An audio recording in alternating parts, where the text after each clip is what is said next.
ঘরে ঘরে চলো আল হাদিসের আলো নারায়ে তাকবীর নারায়ে তাকবীর আল কোরআনের আলো আল হাদিসের আলো আলোচনা এসেছেন হযরত মাওলানা আব্দুল্লাহ আল মুজাহিদ কলকাতা ভারত। আমি হুজুরকে তার মূল্যবান আলোচনা পেশ করার জন্য সবিনয় অনুরোধ করছি।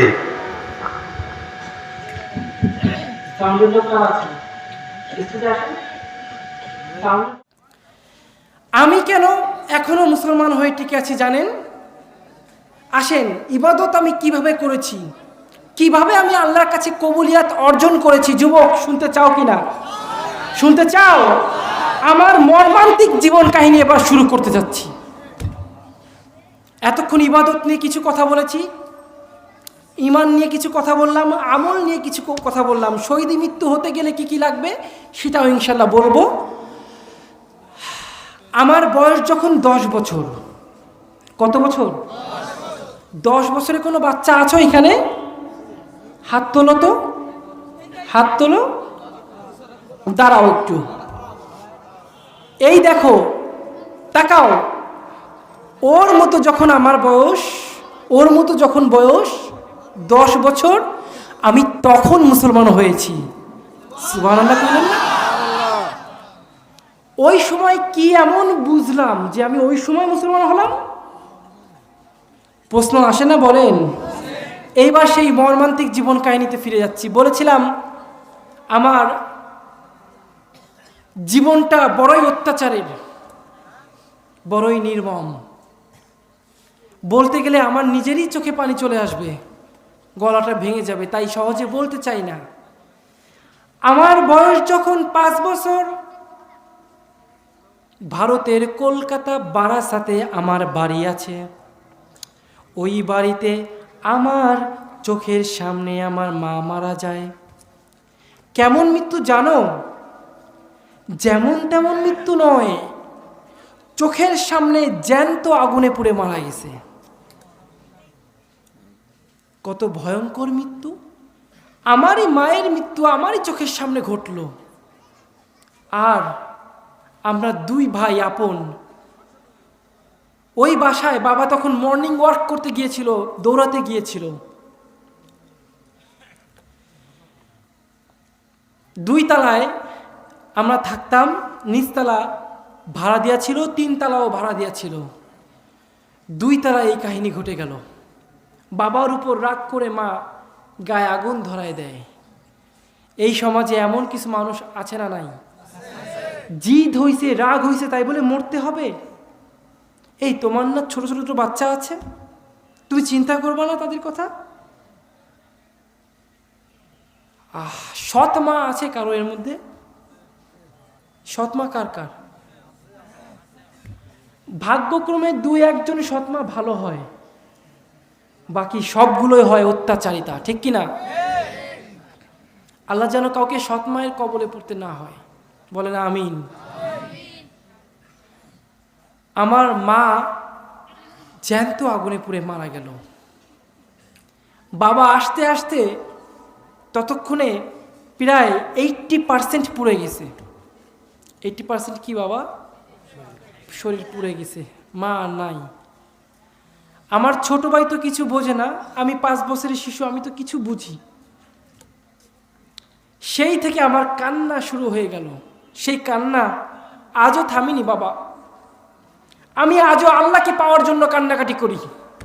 মা হারা সন্তান যেভাবে মাকে খুঁজে বেড়ায়, ঠিক সেইভাবে আমি আল্লাহকে খুঁজে বেড়াই। তো যুবক, তোমাদের তো ইবাদত ভালো লাগে না, আর আমাকে যখন কুফরি বান মেরে আধা পাগল করে ফেললো, আমি তখন ইবাদত করতে পারতাম না।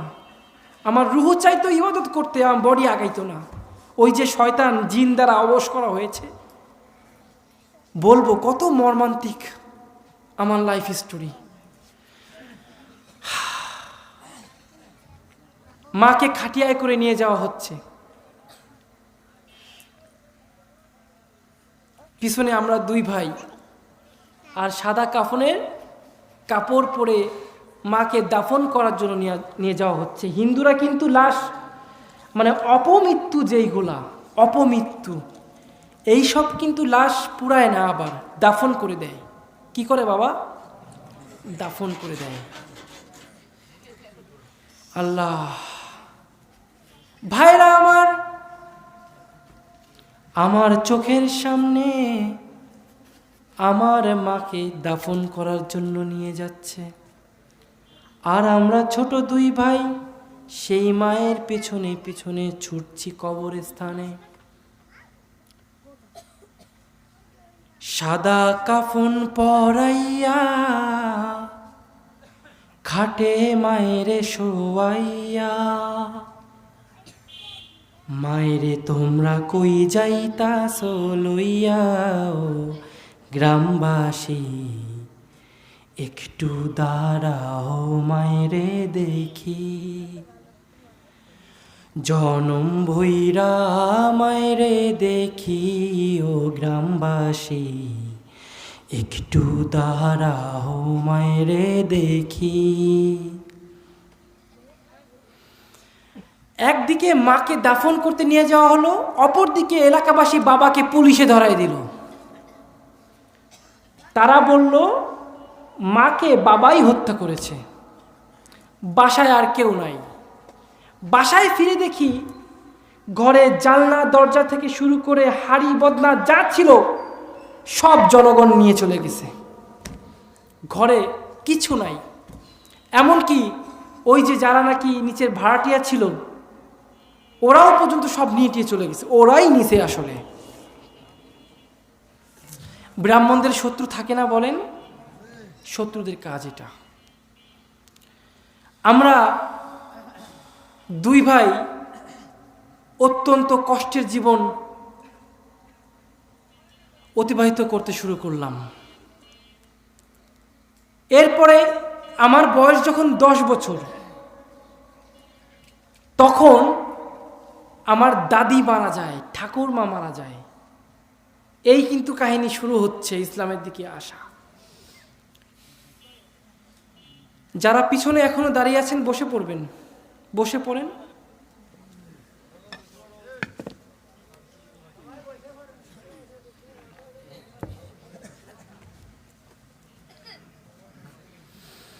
আল্লাহ, বসেন না ভাই, সমস্যা বসতে।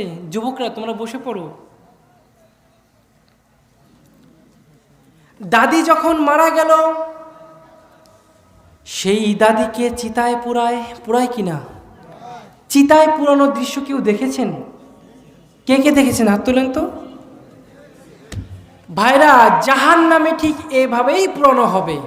পার্থক্যটা কি জানেন? এটা ছোট আকারে 3 ঘন্টা 3.5 ঘন্টায় চিতা শেষ, আর জাহান্নামে অনন্তকাল চিতার আগুন জ্বলবে। ঠিক কিনা মুসলমান? আমার আল্লাহ তাআলা বলেন, ওয়ালা তামুতুন্না ইল্লা ওয়া আনতুম মুসলিমুন। হে মুসলমান, তোমরা যারা ঈমান এনেছো তারা খবরদার কবরে কিন্তু মুসলমান না হয়ে এসো না। মুসলমান না হয়ে কবরে, মুসলমান হতে গেলে কি করতে হবে? ওই যে শুরুতে বললাম, 1 নম্বরে ঈমানকে সহি করতে হবে, 2 নম্বরে আমল করতে হবে। ঠিক কিনা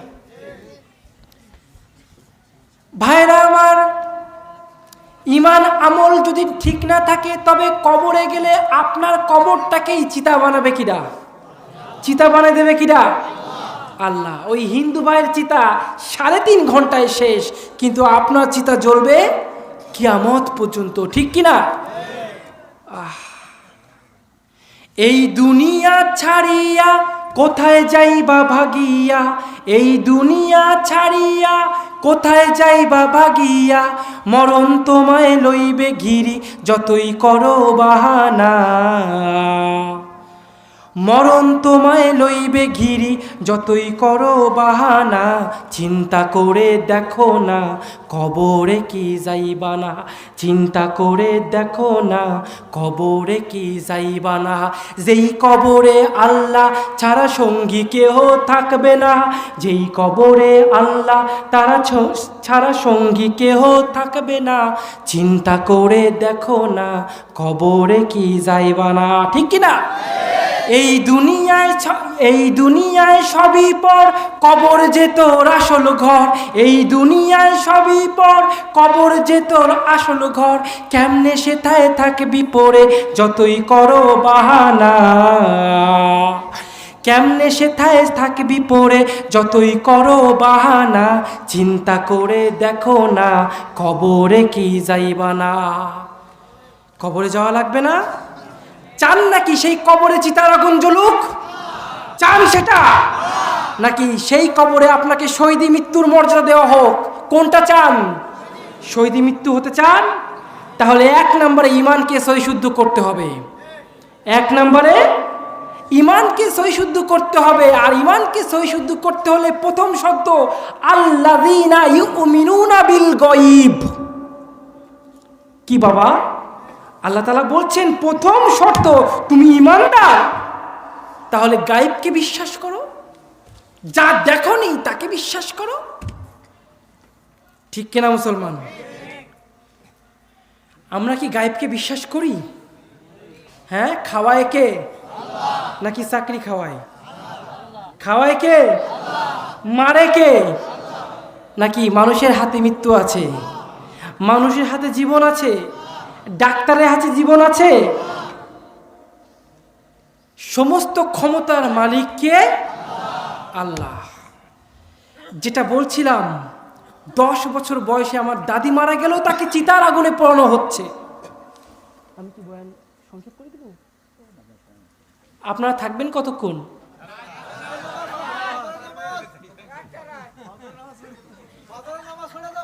ফজরের নামাজ পড়ে যাবেন। তাহলে 7 নম্বর জেলা হচ্ছে এই নড়াইল। যারা ফজরের নামাজ পড়ে আমার সঙ্গে যাইতে চায় আলহামদুলিল্লাহ বলেন। আপনার আগে আরো 6টা জেলার মানুষ একই কথা বলেছে। আমার আমল কি বলে, আমার এলেম নাই ভাই, আমি কি বলছি হয়তো আপনাদের বুঝে আসছে কিনা জানি না, তবে যা বলছি মানার চেষ্টা করবেন তো। লক্ষ্য এবার শহীদি মৃত্যু। লক্ষ্য কি? শহীদি মৃত্যু। ভারতকে উচিত শিক্ষা দিতে হবে। আর ভারতকে শিক্ষা দিতে হলে যদি মৃত্যু হয়, ওই মৃত্যু কি? কোনো সন্দেহ আছে? আল্লাযীনা ইউমিনুনা বিল গায়ব। আল্লাহ তাআলা বলছেন যদি তুমি ঈমানদার হতে চাও, আগে অদৃশ্যকে বিশ্বাস করো। আমি আল্লাহ বলছি, যারা আমার রাস্তায় শহীদ হয়ে গেল ওরা মরে না। ওরা কি? তুমি কি এটা বিশ্বাস করো? তুমি বিশ্বাস করো? না বিশ্বাস করলে কাফের। না বিশ্বাস করলে কি? কারণ শুরুতেই বলছেন লা রাইবা ফি, আলিফ লাম মিম হুদাল লিল কি যালিকাল কিতাব। এটা হচ্ছে ওই কিতাব। ওটা কি বলেন? ঐশী বাণী। এতে কোনো সন্দেহ আছে? তার মানে আল্লাহ তাআলা বলেছেন যারা শহীদ হয় তারা মরে না। তোমরা দেখছো সে তারা মারা যাচ্ছে, আসলে কি সে মরে না। এটা কি আল্লাহ মিথ্যা বললেন? মিথ্যা বললেন? উদাহরণ দিব একটা, শুনবেন। হযরত হানজালা রাদিয়াল্লাহু তাআলা আনহু যুদ্ধের ময়দানে যুদ্ধ করছেন, এক হাতে তার তলোয়ার আর এক হাতে ইসলামের পতাকা। সে ছিল যুবক। যুবক কি ছিল? যুদ্ধ করতে করতে কাফেররা তার ডান হাত কেটে ফেলল। হানজালা রাদিয়াল্লাহু তাআলা আনহু ওই পতাকা বাম হাতে তুলে ধরল। কাফেররা তার বাম হাতটাও কেটে ফেলল। এইবার তিনি 2 হাতের বাহু ধরে, বাহু আছে না বাহু, এই বাহু দিয়ে আঁকড়ে ধরলো। হাত কেটেছে এইখান থেকে, এরপরে কি ধরলো? বাহু দিয়ে। কাফেররা তার বাহুটাকেও কেটে ফেললো। পতাকা যখন মাটিতে পড়ে পড়ে ভাব, তখন তিনি মুখ দিয়ে কামড়ে ধরলেন, আল্লাহু আকবার। দাঁত দিয়ে কামড়ে ধরলেন। এইবার কাফেররা তার মাথাটাও কেটে ফেলল। যুদ্ধ শেষ। রাসূল পাক সাল্লাল্লাহু আলাইহি সাল্লাম বললেন, যাও শহীদ যারা হয়েছে তাদের লাশকে একত্রিত করো। অন্যান্য সাহাবীরা সবাই লাশ একত্রিত করতে শুরু করলেন। একত্রিত করতে করতে অনেকটা হানজালা রাদিয়াল্লাহু তাআলা আনহুর লাশের কাছাকাছি চলে আসলেন। এসে দেখেন তার একটা হাত ছিটকে পড়ে আছে। একটু দূরে গিয়ে দেখলেন তার বাম হাতটাও ছিটকে পড়ে আছে। একটু দূরে গিয়ে দেখলেন তার বাহু দুটো পড়ে আছে। আর একটু দূরে গিয়ে দেখলেন তার মাথাটা বাদে শুধুমাত্র শরীরটা পড়ে আছে।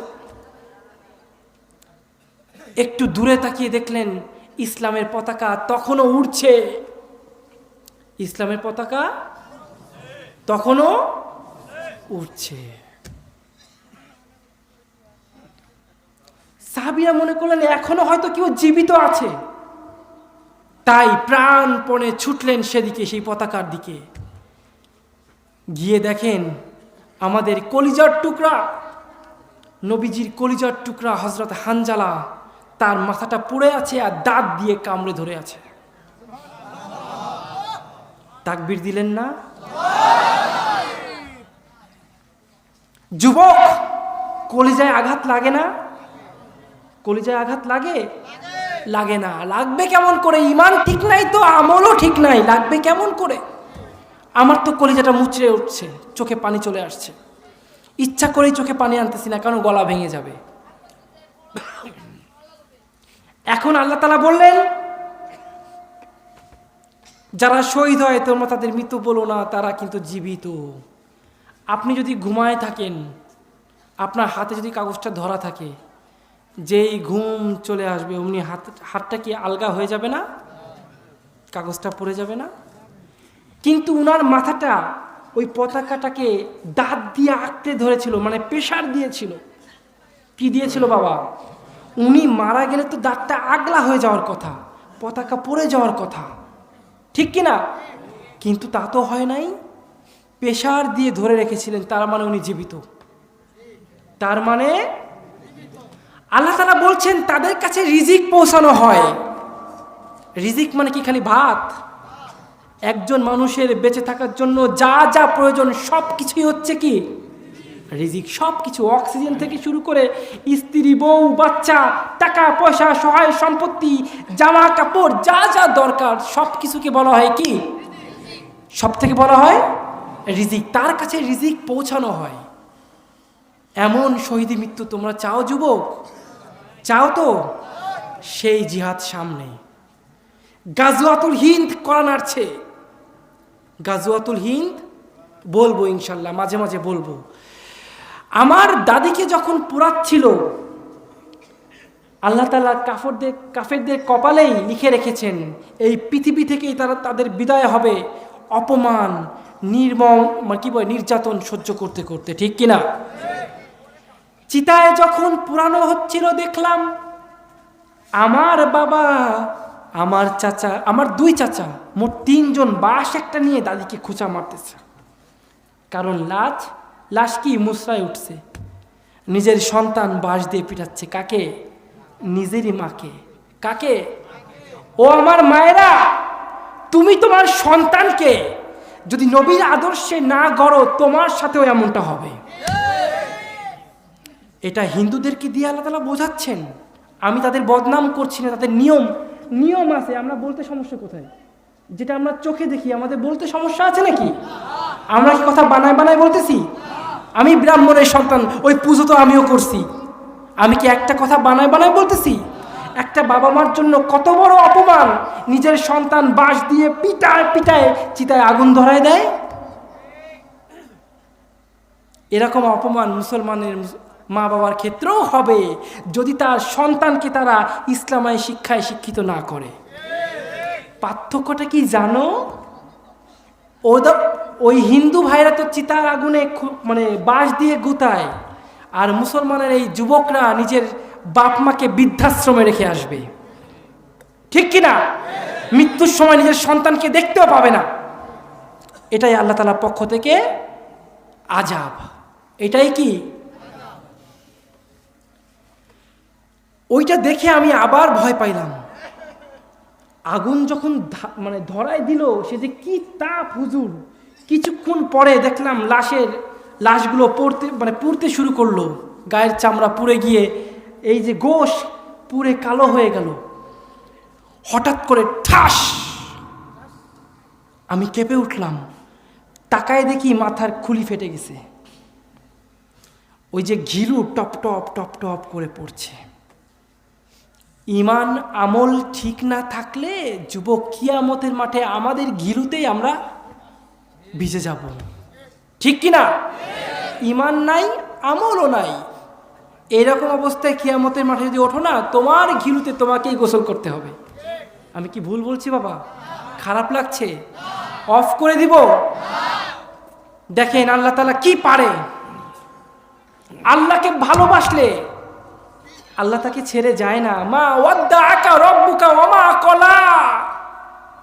হে নবী, আমি আপনাকে ছেড়ে যাই নাই। হে নবীর ওয়ারিস, আপনাদেরকেও ছেড়ে আমি যাই নাই, ঠিক কিনা? তোমরা যারা মুমিন আছো তারাও শুনে রাখো, তোমাদেরকেও ছেড়ে আমি যাই নাই। তোমাদেরকে জেলে ঢুকাবে, ঢুকাক। জেল থেকে যখন তুমি বের হবা, তোমাকে আমরা বাদশার মর্যাদা দেব। সুবহানাল্লাহ কইলেন না? এই দেশের আলেমরা যখন জেল থেকে মুক্তি পেয়েছে, এখন তাদের সম্মানটা কেমন দেখেছেন? তাদের একটা মাহফিলে এত মানুষ হয়, মন্ত্রী এমপির জনসভায় এত লোক হয় না। আমি কি হুজুর ভুল বলছি? সম্মান কে দিচ্ছেন? কে দিচ্ছেন? মা ওয়াদ্দাআকা রাব্বুকা ওয়া মা ক্বালা। হে নবী, আমি তো আপনাকে ছেড়ে যাই নাই। নবী গো, আমি আপনার যারা ওয়ারিস থাকবে, যারা হকপন্থী ওয়ারিস, তাদেরকেও ছেড়ে যায় নাই। যারা হকপন্থী মুমিন, তাদেরকেও ছেড়ে যাব, ভয় নাই, কোনো ভয় নাই। আল্লাহ তাআলার সাথে আছে, আর কাউকে ভয় পাওয়ার প্রয়োজন আছে? হ্যাঁ? আল্লাহ, খারাপ লাগছে ভাই, আমার খুব কষ্ট হচ্ছে। আমি ছেড়ে দেবো একটু সময়ের মধ্যে। জীবন কাহিনী সংক্ষিপ্ত করে দিচ্ছি।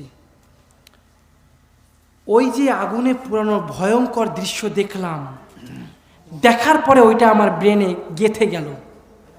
এবার উঠতে বসতে চলতে ফিরতে শুধুমাত্র আমার ওই দাউ দাউ করে আগুন চোখের সামনে ভেসে ওঠে। আমি ঘুমাইতে পারি না। বয়স কত?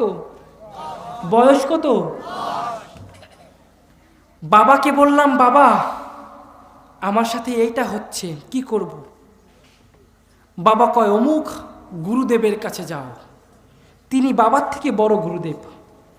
থাকে না হাফেজ, মাওলানা, মুফতি, মুহাদ্দিস, মুফাসসির, থাকে কিনা বলেন? র্যাঙ্ক কম না বেশি? একে একে বেশি না?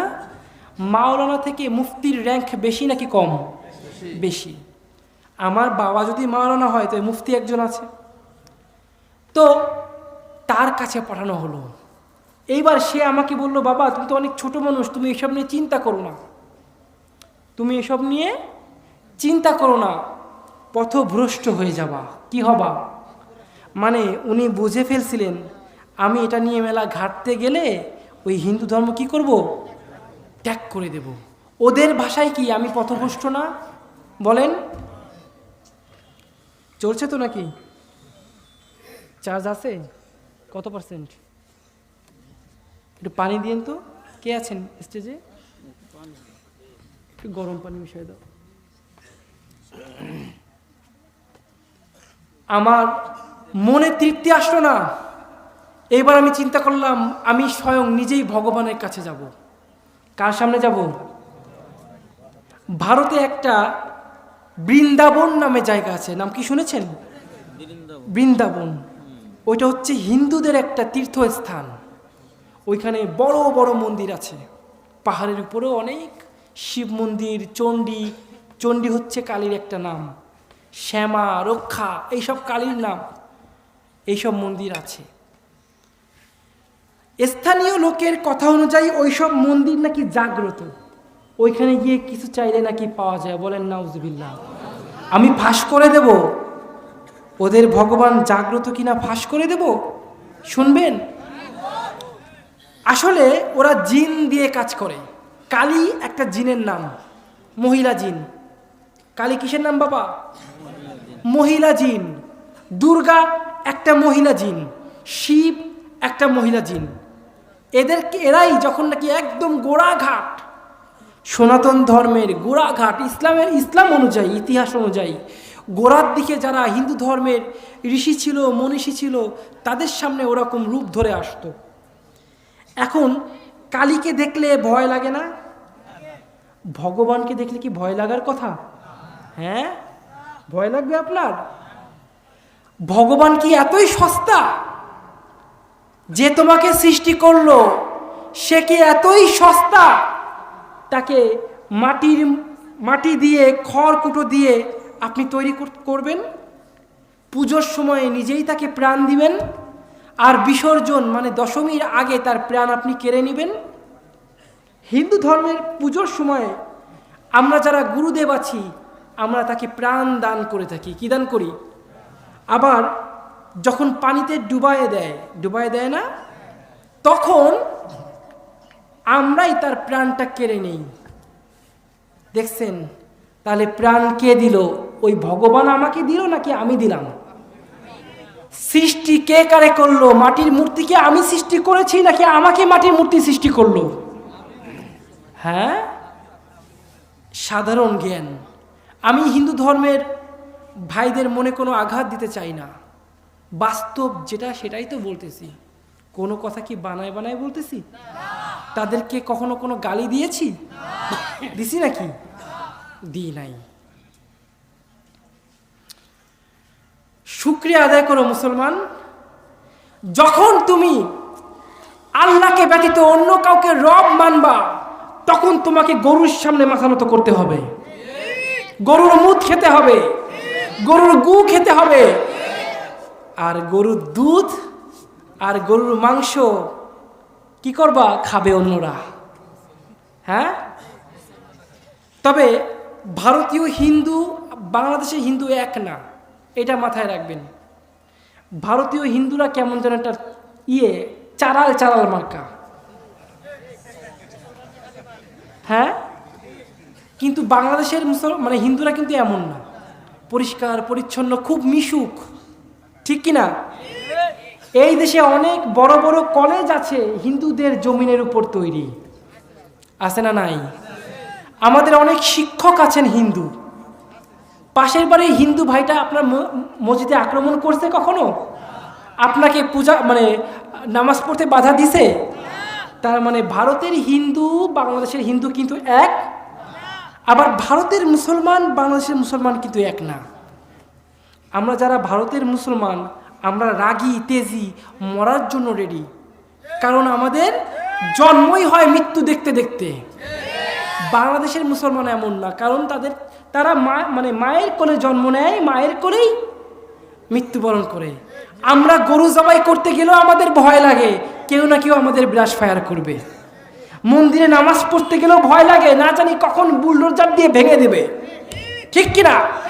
আমার পাশের রাষ্ট্র আসামে 700 মাদ্রাসা ভেঙে দিছে, কলকাতায় 47 মাদ্রাসা ভেঙে দিছে। খবর তো জানেন না, কিছুদিন আগে বাবরি মসজিদকে ভেঙে দিছে। হ্যাঁ, এই কিছুদিন আগে আরেকটা মসজিদকে ভেঙে দিল, 200 বছরের পুরনো। কারণ মন্দিরের নিচে নাকি, মসজিদের নিচে নাকি মন্দির। আল্লাহ! অন্য দেশ মাটির নিচে তেলের খনি পায়, কয়লার খনি পায়, গ্যাসের খনি পায়, আর ভারতের গোমূত্র খেকোরা ওরা খালি মসজিদের নিচে মন্দির খুঁজে পায়। হালাগের ধরে জুতো পিটা করা লাগবে। জিহাদের ময়দানে যখন হত্যা করবেন, সাথে একখান জুতো পিটা ফিরি দিয়ে আসবেন। রাজি আছো মুসলমান? কে কে রাজি? আল্লাহকে হাত তুলে দেখাও। আমরা মুসলমান, ওরা চায় বাংলার জমিনে বাংলার মুসলমানকে দাফন দিতে। ঠিক কিনা? বাংলার মুসলমানকেই তারা কবর দিতে চায়।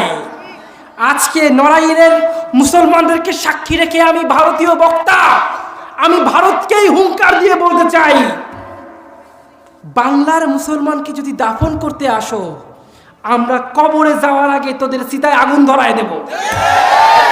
এই জমিন হয় মুসলমানের, না হয় কারো না।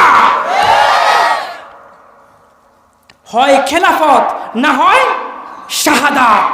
হয় খেলাফত, না হয় বাঁচলে শহীদের মতো, বাঁচলে সিংহের মতো বাঁচবো, তবু শকুনের মতো হাজার বছর বাঁচতে চাই।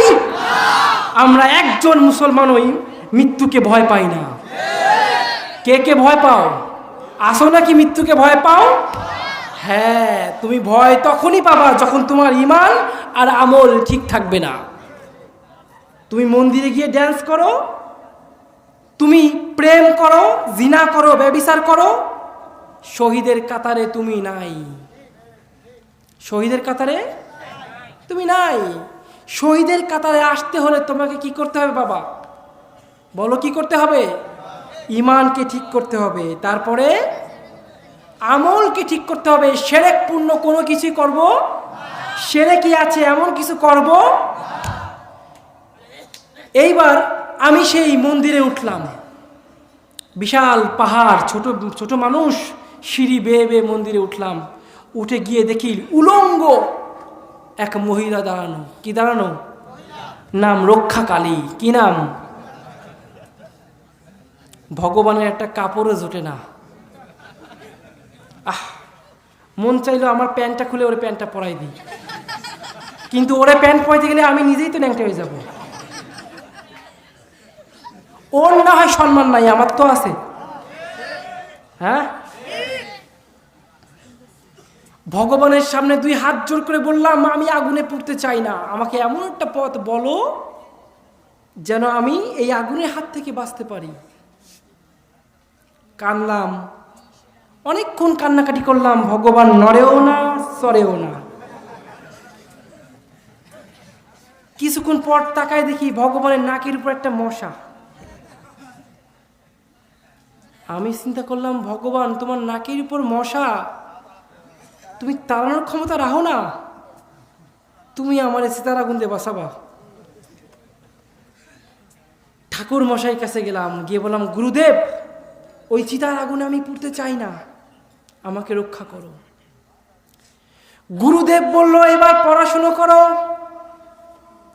হিন্দুদের একটা আশ্রম আছে, আমাদের যেমন মাদ্রাসা আছে, হিন্দুদের ধর্মীয় শিক্ষা নেওয়ার জন্য কি আছে?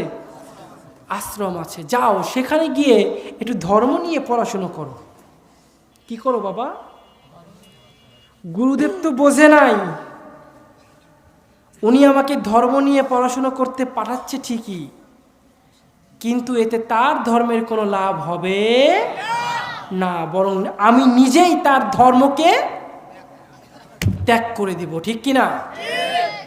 এইবার আমি ছোট মানুষ, কয়েক পাতা পড়লাম, গীতা, রামায়ণ, মহাভারত কিছু পড়লাম। কিছু পড়ার পরে আপনাদেরকে আমি ছোট ছোট কয়েকটা কথা বলি, দেখেন তো আপনাদের মাথা ঘোরে কিনা। ব্রহ্মদেবের কান থেকে তার মেয়ের জন্ম হয়েছে, কানের থেকে। হিন্দু ধর্মের এমন অনেক কথা আছে যেগুলো অনেকটা গাঁজাখুরি, অনেকটা কি গাঁজাখুরি। আমি তো বলতে চাই না, তারপরেও বলি, যারা হিন্দু ধর্মের বই খাতাগুলো লেখছে, আমার মনে হয় কি জানেন,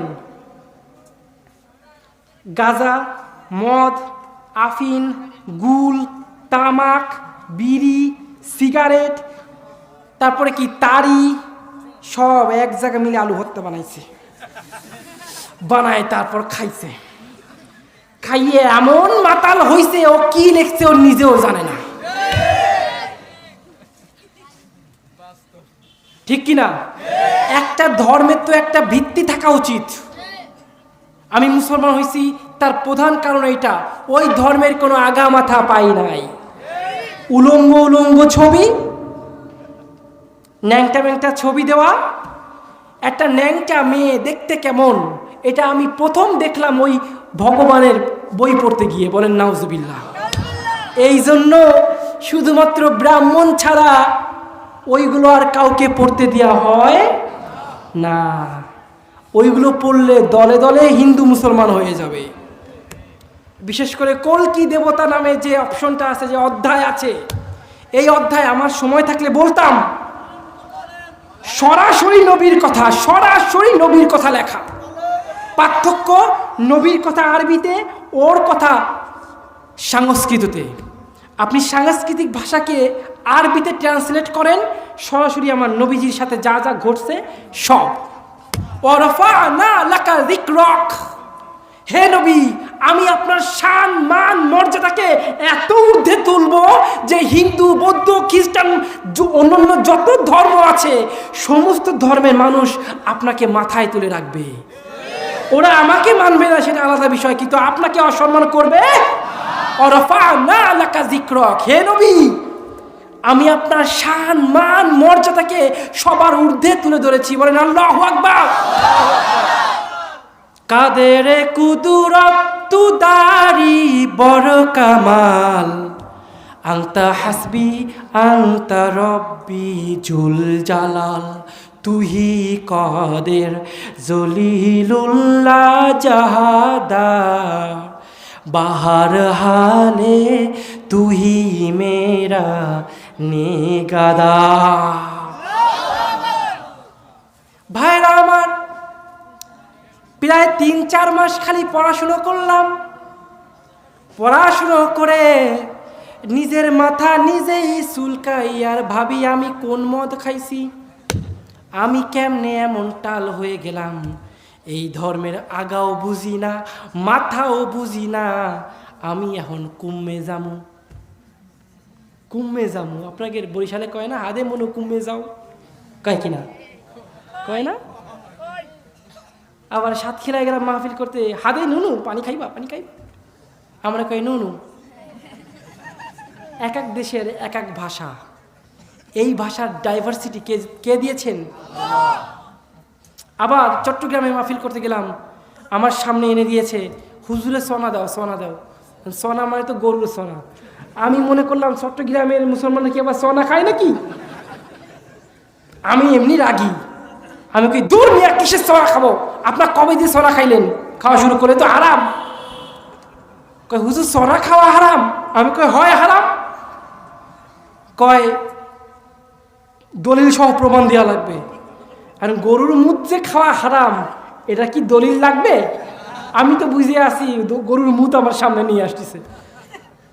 ও মা, এই চুলা, কাঁচা চুলা আছে না, ওই বোনা করার সামনে, ওর নাম সোনা। আমি কই এটা কি সোনা? হ্যাঁ এটা সোনা। কই এটা খাওয়া হারাম? হুজুর আপনি কিছু হারাম, প্রমাণ দেখান। আমি কই এটা খাওয়া হারাম না, সবারই এটা খাইতে হবে। কাঁচা ছোলা, ভুনা ছোলা বেশি বেশি খাবেন, গায়ে শক্তি পারবে, ঠিক কিনা? এই যে ঘোড়া এত শক্তি পায় কেমনে? এই যে কাঁচা ছোলা খায় তাই। তো বিভিন্ন জায়গায় বিভিন্ন ভাষা। তবে আমি 3-4 মাস পরে এতটুকুই বুঝলাম, এই ধর্মের মূল কাহিনী আরো গভীরে আছে। আরো কি? কিন্তু এই ধর্ম ছাড়া অন্য তো আরো ধর্ম আছে, ঠিক কিনা? ঠিক কিনা? আমাকে একটু অন্য ধর্ম এবার ঘাঁটতে হবে। কি করতে হবে বাবা? অন্য ধর্ম ঘাঁটতে হবে। তাহলে কি করা যায়? পাশের বাড়ি মসজিদে ইমাম, তাকে গিয়ে বললাম, হুজুর আমি একটু আপনার মাদ্রাসায় পড়তে চাই। আমি কি করতে চাই? মাদ্রাসায় পড়তে চাই। আমি হিন্দু, কিন্তু আমি এখন মুসলমান হব না। মাদ্রাসায় পড়বো, জানবো, কোরআন হাদিস জানবো, ভালো লাগলে ইসলাম গ্রহণ করব, নইলে না। হিন্দু ব্রাহ্মণ আমি, আরে আমি তো ভগবান, আমাকেই তো মানুষ সেজদা করে, আমি কেন অন্যকে সেজদা করতে যাব? তার মানে অন্যকে সেজদা করতে হলে আমাকে জেনে শুনে বুঝে তারপর আসতে হবে। জেনে শুনে বুঝে না আসলে বহুত আগে আমি ইসলামকে ছেড়ে চলে যাইতাম। কারণ কোরআনে আমি যে মুসলমানকে দেখেছি, হাদিসে যে মুসলমানকে পেয়েছি, আপনাদেরকে দেখে তাদের সাথে কোনো মিল পাই না। আপনাদের দিকে তাকায় মুসলমান হইলে আমি বহুত আগে ইসলাম ছেড়ে দিতাম। কারণ এর থেকে হিন্দু ভালো, হিন্দু তার ধর্মকে ভালোবাসে। ওই হিন্দু ভাইটা জানে ওই মাটির মূর্তির কোনো ক্ষমতা নাই, সবাই জানে। তা সত্ত্বেও তাকে ভালোবাসে। আর সর্বময় ক্ষমতার মালিককে, তবু আল্লাহকে ভালোবেসে তুমি এটা সেজদা করো না, তুমি হিন্দুর চেয়েও খারাপ। কি ভুল বললাম? ওই হিন্দু ভাইটা শিবকে মানে, শিব গাঁজা খায় তবুও শিবকে মানে, শিব যা যা বলছে সব মানে। কিন্তু তুমি মুসলমান, তুমি তোমার নবীর কথা মানো না। ওই হিন্দু ভাইটার থেকে তুমি খারাপ। তাই তোমাকে দেখে আমি কেন হিন্দু ধর্ম ছাড়বো? হ্যাঁ, তোমাকে দেখে আমি হিন্দু ধর্ম ছাড়বো কেন? কারণটা বুঝাও আমাকে। কষ্ট হচ্ছে? তাই মুসলমান হতে হলে সর্বপ্রথম দুইটা কাজ করতে হবে। এক নম্বরে ইমানকে ঠিক করতে হবে, দুই নম্বরে আমল ঠিক করতে হবে। আর আমলকে ঠিক করতে হলে নবীর রঙে রঙিন হতে হবে। রাজি আছো মুসলমান? রাজি আছো? ইমামুল আউয়ালিন ওয়াল আখিরিন বাহরে সাদকা রহমাতাল লিল আলামিন সাইয়্যিদুল কাওনাইনে খাতমুল মুরসালিন আখিরা বুদে ফখরুল আউয়ালিন। নবীকে মানতে হবে। ভাইরা আমার, ওই রাত্রে আমি ঘর থেকে পালালাম। বয়স কত? 10 বছরের থেকে একটু বেশি হয়েছে। ঘর থেকে পালায়ে অনেক দূরে হাঁটতে হাঁটতে সেই মাদ্রাসায় গিয়ে পৌঁছালাম। কাছে ছিল মাত্র 10 টাকা। কত টাকা? 10 টাকা। কত টাকা বাবা? কেবল মজা শুরু হলো, তাই না? কিন্তু আমি এখন শর্ট করে দিব, আর পারতেছি না। শর্ট করে দিব। জি, আপনারা যদি এরকম না না করেন তাইলে কেমনে হয়? 1 ঘন্টার বয়ান 2 ঘন্টা হয়ে গেছে, আরো 1 ঘন্টা। ভালো লাগতেছে? কার কার ভালো লাগে হাত তোলেন তো। এইটারে মন রক্ষা করলেন, মন থেকে বলেন কার কার ভালো লাগতেছে। আচ্ছা, আলহামদুলিল্লাহ আলহামদুলিল্লাহ। যদি মেলা ভালো লাগে আবার দাওয়াত দিয়েন, তাই নাকি? সত্যি এখনো মজা বাকি আছে মিয়া। আমি যে কি খেল দেখাইছি ওইটাই তো বাকি। 18 বছর খেল দেখাইছি। কত বছর দেখাইছি? 18 বছর খেল দেখাইছি। আমি 2 বার ইসলাম ছেড়ে দিয়েছিলাম। আল্লাহকে ভালোবাসি বিধায় আমি ইসলামে ব্যাক করেছি। আল্লাহ স্বপ্নের মাধ্যমে আমাকে ব্যাক করাইছে। যাকে স্বপ্নে দেখেছি তাকে দেখলে জাহান্নাম হারাম। বলবো না কাকে দেখেছি। আল্লাহু আকবার। একটু গরম পানি দিও বা একটু হালকা দিয়ে দিয়েছো ভাই। কি বলছিলাম? কোথায় কথা রাখছিলাম? 10 টাকা ছিল আমার। ওই কিন্তু বাড়ি ত্যাগ করলাম। ওইটা কি করলাম? বাড়ি ত্যাগ করলাম, মাদ্রাসায় ভর্তি হব। এখন 10 টাকা নিয়ে হাঁটতে হাঁটতে হাঁটতে হাঁটতে অনেক দূর। আল্লাহর কি রহমত! আমি ছোটবেলা থেকে আল্লাহর অনেক রহমত পাইছি, সরাসরি রহমত পাইছি। যেরকম আকাশে মেঘ দেখতাম, আকাশে মেঘ দেখেছি। আমাকে যখন বান মারে, আমি যখন আধা পাগল হয়ে যাই, অন্য কেউ আধা পাগল হইলে হিন্দু হয়ে যাইতো, কিন্তু ওই সময় কেমনে কেমনে জানি আমি ইবাদতমুখী হয়ে যাই। ক্লাস ফাঁকি দিয়ে আমি নদীর পাড়ে বসে জিকির করতাম। আমি এমন অনেক কিছু দেখেছি, আল্লাহ পাক দেখাইছে, যার কারণে ইসলাম ছাড়তে পারি নাই। মাইর তো কম খাইনি, ইসলাম ছাড়তে পারি নাই। আসতেছে 1 বাই 1। তো একটা রুটি কিনলাম, একটা কলা কিনলাম। রুটি কিনলাম, কলা কিনলাম, দুটো কিনে খাইলাম। পানি খাইলাম 2 গ্লাস না 3 গ্লাস, কিন্তু খিদা মেটে না। চিন্তা করলাম, গরু ছাগল তো কলার খোসা খায়, খায় না? আমি কলার খোসাই খাবো, আমি তো মরবো না, কিন্তু পেটের ক্ষুধা তো মিটবে। ওই কলার খোসা খাচ্ছি আর আসমানের দিক তাকায় তাকায় আল্লাহকে বলছি, আল্লাহ এমন একটা দিন আসবে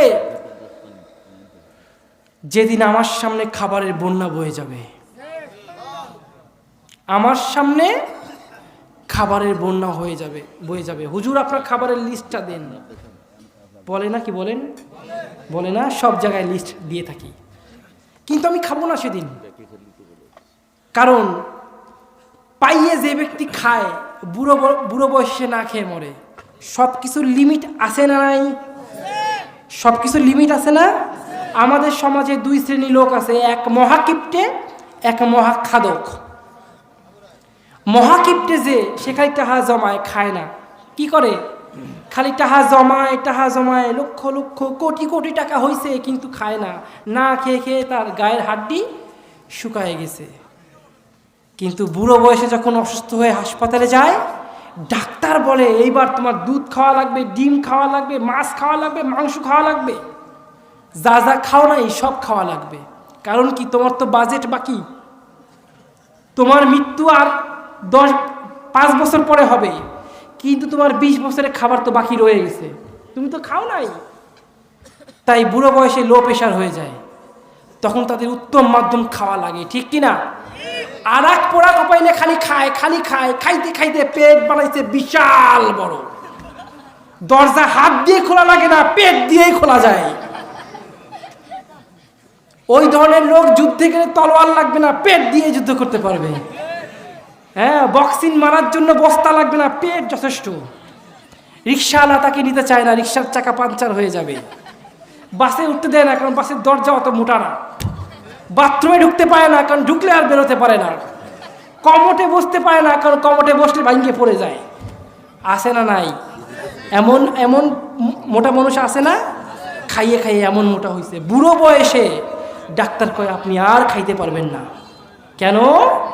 আপনার প্রেশার হাই। আপনার প্রেশার কি? তাইলে কি খাবো?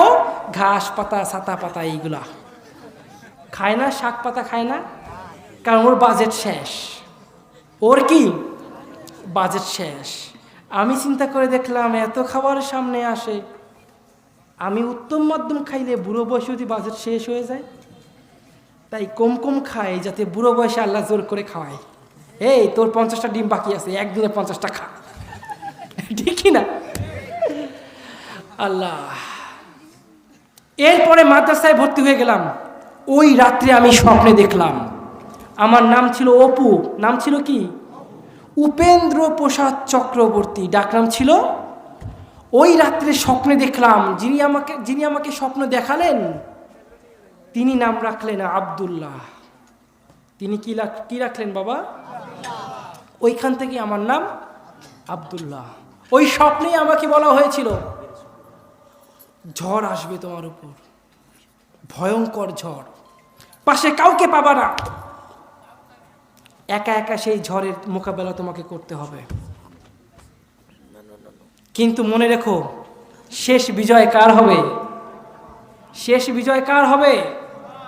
গাজওয়াতুল হিন্দ আসছে সামনে, এমন ভয়ঙ্কর যুদ্ধ,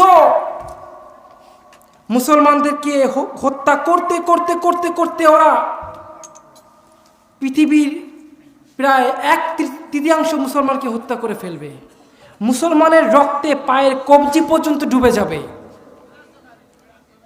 কিন্তু অবশেষে বিজয় আসবে কাদের? কাদের? কিন্তু লোক অনেক কম থাকবে, বিজয় উল্লাস করার মতো লোক থাকবে না। কেন এত মানুষ মরবে? কেন? দোষ তোমার। তুমি মদ খেয়ে, তুমি গাঁজা খেয়ে, তুমি নিজের হাত দ্বারা নিজের ক্ষতি করে, জিনা করে নিজেকে শেষ করে দিয়েছো। শত্রুর সামনে তুমি 1 সেকেন্ডও টিকতে পারবা? আসছে জানুয়ারি 1 তারিখ, আমরা সবাই আর্মি ট্রেনিং নিব। মুসলমান রাজি আছো? মদ, গাঁজা, বিড়ি, সিগারেট এর সাথে যাদের সম্পর্ক আছে ত্যাগ করতে হবে। রাজি আছো মুসলমান? কোনো গুনাহের সাথে লিপ্ত থাকলে, কোনো গুনাহের সাথে লিপ্ত থাকলে তোমাকে সেই গুনাহ ছাড়তে হবে। মুসলমান হয়ে গেলাম তার হাতে। হওয়ার পরে এইবার পড়াশুনো করতেছি, কিন্তু হঠাৎ করে আমাকে বান মারা হলো। আমাকে বান মেরে প্রথম বান মারলো, কিন্তু আমার আমল ছিল অনেক বেশি। কি ছিল বাবা? আমি জিকির করতাম মাত্রা অতিরিক্ত, এখনো করি। জিকির করতে করতে মুখে ফেনা তুলে ফেলতাম। তুমি আল্লাহকে স্মরণ করো, আল্লাহ তোমাকে, তুমি একাকী স্মরণ করলে আল্লাহ তোমাকে একাকী স্মরণ করবে। তুমি যদি বিশাল মজমায় আল্লাহকে স্মরণ করো, আল্লাহ তোমাকে বিশাল, এর থেকেও বিশাল মজমায় স্মরণ করবে। আমি আল্লাহকে সবসময় জিকির করতাম। ওই জিকিরের কারণে আমি আজও ঈমান নিয়ে টিকে আছি। একটা মাত্র আমল দিয়ে গেলাম, জিকির। কি? লা ইলাহা ইল্লাল্লাহ। খালি এটা পড়ো, পৃথিবীর সবাই তোমার কাছে নত হয়ে যাবে। কোনো বান, কোনো কুফরি বান তোমাকে ক্ষতি করেও শেষ পর্যন্ত হার মেনে যাবে। আমাকে একটা মারলো, তারপর 2 না 3 মাস পর আরো একটা মারলো। অবশেষে চিন্তা নিল, যা, এ যখন কোনোভাবেই হিন্দু হচ্ছে না, একে মেরে ফেলো। তখন মারলো তারা বান। এই বানের মাধ্যমে মেরে ফেলা হয়, ডাইরেক্ট মেরেই ফেলা হয়। আমি আধা পাগল হয়ে প্রায় 18টা বছর ঘুরলাম। মাদ্রাসায় পড়েছি ঠিক, কিন্তু ওইভাবে কিতাবের তালিম নিতে পারিনি। কারণ যখন ছাত্ররা ফাআলা ফাআলা ফাআলু করে, আমি তখন জীবন নিয়ে বাঁচবো কীভাবে ওই চিন্তা করি। ওই যে পড়াশোনার দিক থেকে মন উঠে গেছে, শিক্ষকদের দয়ায় কোনো মতে পাশ করে করে করে করে আলেম হলাম। কিন্তু 3-4টা গুণ ছিল আমার। এটা মাদ্রাসা না, ছাত্র আছো, ছাত্ররা শোনো, 4টা গুণ ছিল। 1 নম্বরে, এমন কোনো দিন ছিল না আমি আমার প্রধান শিক্ষকের পা না টিপতাম। পা টিপতাম না, ফালা ফালা ফালু, সারাদিন করে মুখস্থ হয় না। ফালা ফালা ফালু, পা টিপতাম, মানে ওস্তাদের খেদমত করতাম। ওস্তাদের দোয়ার কারণে আজকে এখানে আসছি। সুবহানাল্লাহ কইলেন না? যারা ছাত্র আছো, ওস্তাদের খেদমত করবা তো? ওস্তাদের খেদমত করবা? প্রতিটা কাজ আগায় দিবা তাকে। অজু করবে, কল টিপে দিবা। বসে আছে, পাটা টিপে দাও। তোমার ব্রেনের শক্তি না থাকলেও হয় তুমি ধারে কাটবা, না হয় তুমি ভারে কাটবা। তাদের দোয়াতে তুমি উপরে উঠে যাবা। তাদের দোয়াতে ছেড়ে দিচ্ছি। বলেছিলাম আমল দিয়ে যাব, এই সেই 4টা আমল দিচ্ছি। 2 নম্বরে, আমি মাদ্রাসার খেদমত করতাম, মাদ্রাসা ঝাড়ু দিতাম, মাদ্রাসার কিতাবখানা মুছে ফেলতাম। এমন অনেক খেদমত আমি মাদ্রাসা করেছি। ওই মাদ্রাসার দোয়া পেয়েছি। সুবহানাল্লাহ কইলেন না? মাদ্রাসাও দোয়া করে, মাদ্রাসার জবান আছে। কিয়ামতের মাঠে এই মাদ্রাসা আপনার পক্ষে অথবা আপনার বিপক্ষে সাক্ষী দেবে। এখানকার এতিম না খেয়ে মরে, আর তুমি ঘরে বসে বিরিয়ানি খাও, এই মাদ্রাসা তোমার বিরুদ্ধেই কথা বলবে। 3য় যারা ছিল, আমি মসজিদের খেদমত করতাম। মসজিদ ঝাড়ু দিতাম, মুছে দিতাম, গিলাস মুছতাম। ছোটবেলা থেকে এখনো সুযোগ পাইলে আশেপাশে তাকায় দেখি, বক্তা মানুষ তো একটু তো সম্মান বজায় রাখতে হয়। কিন্তু যারা আমার চেনে না, তাকে সামনে কিসের বক্তা, ব্যাস এরকম রুমালটা বাইন্দে আমি সুন্দর করে পরিষ্কার পরিচ্ছন্ন করে আসার পথেও দিয়েছি একটা মসজিদ পরিষ্কার করে। এখানে আমি প্রধান বক্তা, ওইখানে আমি কিছু না, কেউ আমার চেনে। এই খেদমত করি আমি। আপনারা এটা করবেন, মসজিদে ময়লা থাকলে পরিষ্কার করবেন। আর 4 নম্বর হচ্ছে, আমি কিতাবের খেদমত করতাম। কিতাব, মসজিদের দোয়া পাইছি, কিতাবের দোয়াও পেয়েছি। আপনাদের ঘরে কোরআন শরীফ আছে না? কোথায় আছে? মটকার উপরে। বছরে একবার ফিরেও তাকান না, কারণ কোরআনের স্থান সবার উপরে। আর শোকেসের মধ্যে বেহেশতে যে ওর ছোট বই রেখে দেয়। আর কোরআনের স্থান কোন জায়গা? সবার উপরে। এইটা বইলে আপনি কোরআনকে সবার উপরে রাখেন, আর উই পোকা ধরে কোরআনকে শেষ করে দেয়। আছে না নাই? যেসব ঘরে এমন ভণ্ডামি চলে, আজই কোরআনকে নামায় পরিষ্কার পরিচ্ছন্ন করে যত্নে রাখবেন আলমারির মধ্যে। মনে থাকবে, আলমারির মধ্যে সবার উপরে স্থান কার? কোরআনের। এমনটা করবেন না, কোরআনের দোয়া পেয়ে যাবেন।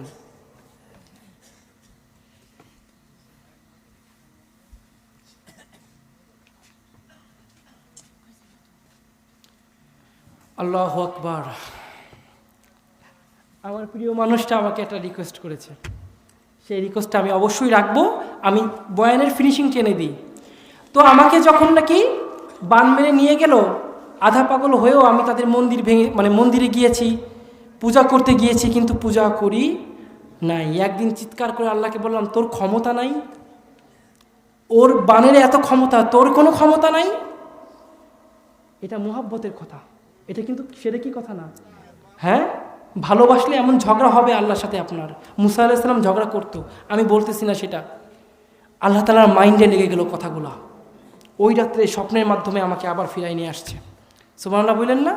আমি মোট 13 বার স্বপ্ন দেখেছি, বললাম না স্বপ্নগুলোর কথা। তারপরে এই মাহফিলগুলো করতেছি, টাকার জন্য করি না।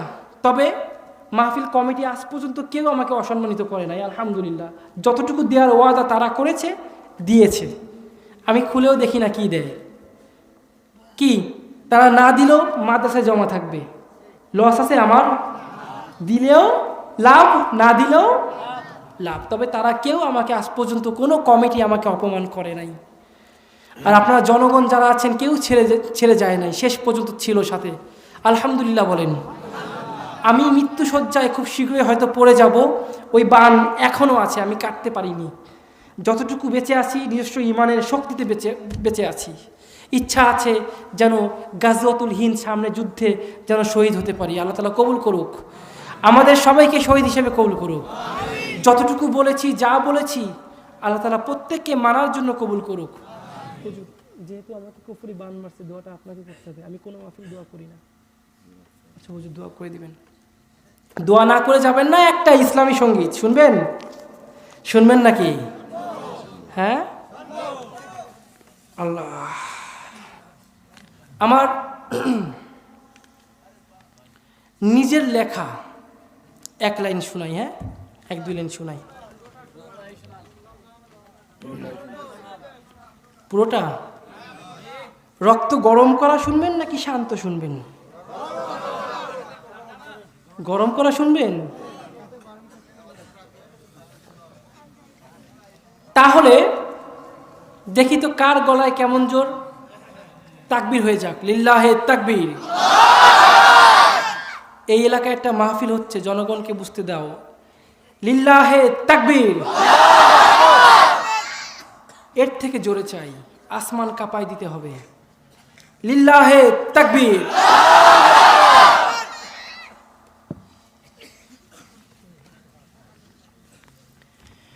কি হবে বেঁচে থেকে অযথা বিদ্যা শিখে, যদি না গড়তে পারি শোষণবিহীন সমাজটাকে? কি হবে বেঁচে থেকে? ঠিক কিনা? কি হবে লেখালেখি কলমবাজির এই মহড়া, সমাজের সত্য কথা যদি না হয় তুলে ধরা? কি হবে লেখালেখি কলমবাজির এই মহড়া, সমাজের সত্য কথা যদি না হয় তুলে ধরা? যদি ওই ঘুষের বলে কলমটা উল্টো চলে, যদি ওই ঘুষের বলে কলমটা উল্টো চলে, তবে কি যাবে রুখা সমাজটাকে? কি হবে বেঁচে থেকে অযথা বিদ্যা শিখে, যদি না গড়তে পারি শোষণবিহীন সমাজটাকে? কি হবে বেঁচে থেকে? ঠিক কিনা? খুশি? হ্যাপি? আলহামদুলিল্লাহ বলেন। আল্লাহ তাআলা সবাইকে কবুল করুন। আল্লাহ তাআলা মাদ্রাসাকে কবুল করুন, প্রত্যেককে কবুল করুন, উলামায়ে কিরামদের কবুল করুন, ছাত্রদের কবুল করুন। আমি এক মজলুম আলেম, আমার দোয়া সাধারণত বিফলে যায় না, একটু দেরিতে হইল আল্লাহ সেটা পূরণ করে। আজ পর্যন্ত একটা দোয়াও বিফলে যায় নাই। আর আমি আশাবাদী গাজওয়াতুল হিন্দে আমি শহীদ হতে পারবো, কারণ মুসলমান হওয়ার প্রথম দোয়া ছিল আমার এটা। এখনও সেই একই দোয়া করি, কারণ আল্লাহর হাত থেকে বাঁচতে হলে মনে হয় এই একটা উপায় আছে, নাহলে কিয়ামতের মাঠে সবাই কট খাবো।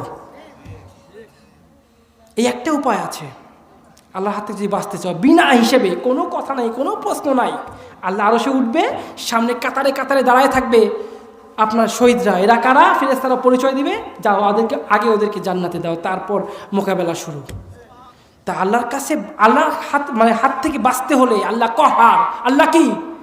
আল্লাহর রাগের হাত থেকে বাঁচতে হলে শহীদ হওয়া ছাড়া সেকেন্ড কোনো অপশন নাই। তাই আমি এই মৃত্যুকে আল্লাহ তাআলার কাছে সবসময় চেয়েছি। আল্লাহ কবুল করুন, বলেন আমিন।